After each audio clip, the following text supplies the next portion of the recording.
Thank you to Surfshark for supporting Mecha Gaikotsu by sponsoring this video. I love Gunpla. I love it a lot. So much so that I started a blog to share it with you guys, realized I was completely illiterate, and thus this channel was born. And somehow between then and now I have bumbled my way to 200,000 subscribers, and I always have to say thank you to each and every one of you guys, because if it wasn't for you, this would not be happening. I always try to keep my videos as objective and as informative as possible, and though I might take the piss at times, I try to show the kids in the best possible light. But despite my best possible efforts, it seems like, inherently, I'm a doofus. So it's time to expose myself. No, not knowing. Here is the top 5 times Mecha Gaikotsu got it wrong. Also, I will mention thanks to everyone who answered my question that I posted yesterday, because some of those made the list. As a YouTube reviewer, my mistakes are under constant scrutiny. But don't you be feeling any false sense of security? Yours are too. So if you don't want people finding out about your mistakes or internet viewing habits, you need Surfshark VPN.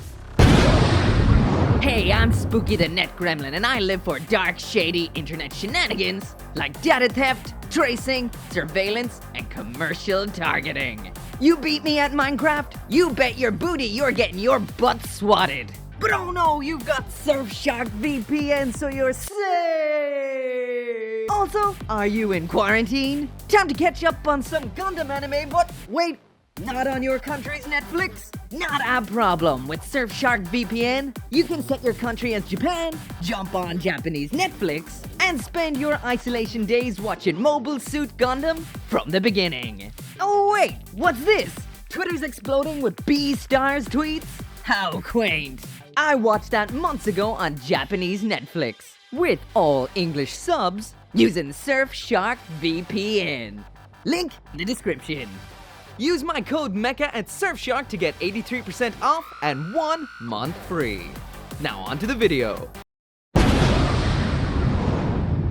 So a lot of you guys might actually remember this one right here, and that is the way I transformed this section of the real grade unicorn's leg. So honestly, I didn't, well, you know, look too well at the instructions and got it completely wrong. I tried to pull it out with the toothpick, when the proper way is, as you're seeing right here, pull down on the thruster section round back in order to make the front knee section pop out. But what I blame that on is this right here in the back, that cup right there. As you can see, there is an ice cube sticking out at the top of that. And if there's an ice cube in a drink, especially one that I had, that means it's something, well, that you want to water down somewhat. So as to what was in the cup, it was that right there. So if you've ever been to Japan and you drink, you'll know exactly what this is. This is called a chuhai. And this is a 4%, 8%, or 9% drink. And honestly, I didn't know what I was drinking. I always thought from the name chuhai that it was a shochu highball. Shochu being a type of Japanese drink. That isn't what is in this, because what's in this is my mortal enemy, vodka. So a lot of mistakes I would have made in Japan, it was vodka's fault. Same with that right there. But anyway, on to number 4. So this one was way off. This is when I said that Hajiroboshi from the upcoming / cancelled Iron-Blooded Orphans app game was actually Gundam Barbatos. Which it obviously isn't after we got Gundam Marcosius. Well, what, last week, the week before? We know well that that is Hajiroboshi, not Barbatos.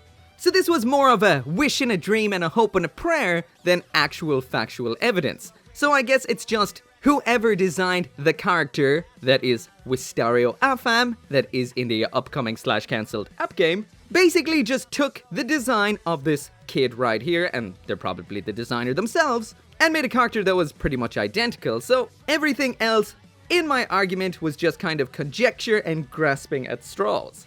Again, it was just some kind of vain hope that we would get a proper continuation to Iron-Blooded Orphans, and not necessarily the anime, more so the different mobile suits and characters, etc. that were in it, and I was hoping this would be it. It isn't, and it may or may not happen.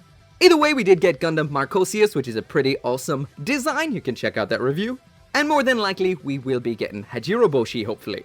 But I will mention that some super sharp, eagle-eyed demonology experts actually cop that either before I made that video, because that video was made back in January of last year, they did see on the load up screen on the OS of the actual Gundam, the sigil for Marcosius, which even back then put an absolute bullet in the brain of my argument, which was fairly, well, weak to start with. But still, I have massive hope in my heart that we will be seeing Marzabu Barbie sometime again in future. What can I say? I just love that mobile suit. Moving on. So at number 3, this is kind of a group of screw-ups as opposed to the one screw-up, and this is what I call the Part Screw-Up Chronicles. So when I ask you guys about things that I got wrong, things that were screwed up in one way or another, or mistakes, etc., what you mainly said to me was these sort of things, which are part screw-ups, and they've happened a lot more than I noticed. So what I mean by part screw-ups is when parts are connected wrong, put into the wrong place, upside down, back to front, completely missing, etc. So this is one of the main things you guys mentioned when I asked you about mistakes. And I mean, some of these aren't so bad, some of them are absolutely terrible, and the main one that I'm going to mention is outright unforgivable. But before I mention it, I will explain why this tends to happen. So it's not that I don't follow the instructions. So basically when I build kits for reviews, it's kind of like a 3-part build. All kits will get the one out of the 3 parts, and the others might get a little bit more if I have the time. And that 3-part build is the actual build itself. The second part is panel lining, and the third is, in the rare occasion I have the time, decals. So in order to get videos out enough to make YouTube happy, so I can basically eat and pay rent, they tend to just get the first part, which is the straight build. However, if I do have that extra bit of time, I'll take them apart again to either just do the panel lining. If I don't have much time, I'll just panel line the face and shoulders so the thumbnail looks nice. And if I do have more time, I'll panel line all the front and maybe the back. And usually after panel lining them, that is when I reassemble them, and sometimes that is when I might forget to look at the instructions and put them back a little bit wrong. So just for fun, I'm going to go through a bit of a quick list of kits that I have screwed up parts on in the past. A lot of these you guys pointed out to me, so thank you very much for that. And here, in no particular order besides the one that comes last because it's ridiculously bad, is the Hama Hama. So this, I put the front skirting armor on flipped. It should be the other way around, like the box you're seeing in the back there. I mean, it's right side by side with the box, and I didn't even notice. The reason for this is those are loose, fall off all the time, and I just threw them back on in the way skirting armors tend to look. The next one then, and this might look a little bit more dramatic than it actually was, and that is the real grade Wing Gundam EW. And the shoulders on this, they're on back to front. These circular parts should be towards the front, which they are in some of the video, but for a lot of it, the vast majority of it, they're pointing the wrong way. Once again, this is a case of the panel lines. So I took it all apart to panel line it after building it, and when I put it back together, I didn't take much care with the shoulders because in general with Gunpla, both shoulders are interchangeable, they're exactly the same. There is the rare case when the shoulders are asymmetrical, that's easy to notice, but with the wing, there is a definitive left and a definitive right, so that's where that screw up happened. Either way though, I should have noticed. The next one then is a pretty small one, but it is quite noticeable, and that is the waist on the 00 Sky Trans Am version. So basically with this kit, because it was my 3rd time building one, I got a little bit complacent, and in my hubris, did not pay that much attention to the manual, and obviously stuck this on wrong, like I knew what I was doing, when I didn't. The next one, and the most recent, it isn't a Gundam, but it was the real grade Eva Unit 1. So this one was noticeable from the get-go. I totally did not notice it until I was doing the articulation, and that is the fact that this armor on the ankle is upside down. This is one of those cases that if they're both upside down, maybe you wouldn't notice, but because one's up, one's down, it's quite noticeable. Kind of like that time with the Flame Toys Starscream. The next one then, and this is a case of me totally not noticing for the entire review, but thankfully I noticed at the end, and that is the white section from the torso on the Dynames. This was never attached, I never noticed. I knocked it off my desk, and somehow it was the one day of the year where I actually vacuumed in the office and sucked it up. I did find it in the bin, however, so it wasn't lost forever. So the last one, and this is the absolute worst of the worst. I have no idea how I did not notice this, and it is ridiculous, especially when you look at these two side by side. And that is the Master Grade Kubele Damned, where I put on the entire waist unit backwards. The whole thing backwards. I even put it beside the standard Kubele, and didn't notice at all like it was some kind of difference. I mean, the thing looks like it has a penis now. And the front armor's round up. I have no idea. I have no idea how I did not notice this. But once again, thanks to all you guys for pointing that out, and it's been rectified since. And you might be wondering, how can I get more wrong than that? Well, let's continue. So I'm just gonna answer the question that's on everyone's mind straight away. Is this worth 6 times the 1/100? And I have to say, undoubtedly, yes. And that right there is the second worst thing I have ever gotten wrong as far as I'm concerned. Saying that this kit is worth 6 times that of the 1/100. Now the 1/100 isn't the greatest kit around, but it's fairly inexpensive and it does what it needs to do, especially if you want to customize it, test paint, etc. As for the high res though, with something like this it isn't really all that customizable. It has a lot of various finishes on the plastic, etc. The inner frame is an actual action figure, so all you can really do is build it out of box and not really a whole lot extra. And all I can say is the out of box build of this thing does not age well. So when I look at my entire Gunpla collection, for example, to pick things up for photographs, play around with them, put them in cooler poses, etc, etc, all the things that you love to do with your Gunpla, this one instantly makes me retch, because it's not that it's a ugly kit, it's not that it's a, well, terrible kit per se, it's just that it does not hold together anymore. Sure, you can glue the parts back on to kind of get rid of the fact that it's become an absolute hand grenade, but when it comes to the inner frame, which has very weak joints, especially around the knees, etc., it's not like a standard model kit that you can just disassemble,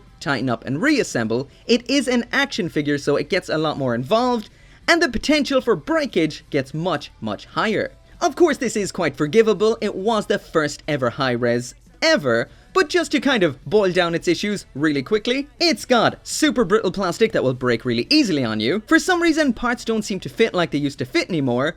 Glue isn't helping. A lot of the joints, especially the knees, have become very loose. The hands, they always fall apart. It drops whatever it's holding. It always falls apart. But at the end of the day, it still looks awesome. So if you do want something that looks awesome that's overpriced, go for it. But if you want something that looks awesome, is awesome, etc., since then the Master Grade came out, go for that instead.